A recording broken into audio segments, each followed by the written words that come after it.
How to make your Snapchat account private. Hello everyone, my name is Smile and in this video I'm gonna show you how you can make your Snapchat account private. So start by opening your Snapchat. Make sure you have installed the latest version so that you won't miss out on any new features. Tap on your profile, which is on the top left side. Tap on the gear option, which is the option of settings. So scroll down and then you will see the option of privacy control. Now you can tap on contact me option.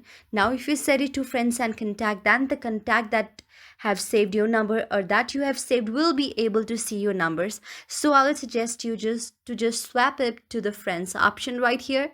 After you have swapped it to the friends option, you will now see the option of see me on quick add.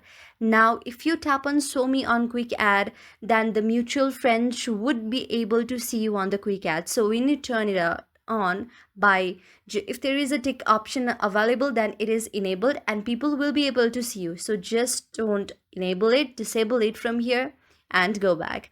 Now what you need to do is see my location. You can simply turn the ghost mode on if you don't want even your friends to see your locations. If you want your friends to only to see the location, then you can just tap on your friends, or you can also hide your live location, or you can just choose the friends that you want to say share your location with. So these are some steps that you can make your Snapchat account private with. Hope this video helped you. If you like the video, then please do hit the thumbs up and subscribe button and also comment in the comment section below. Thank you for watching.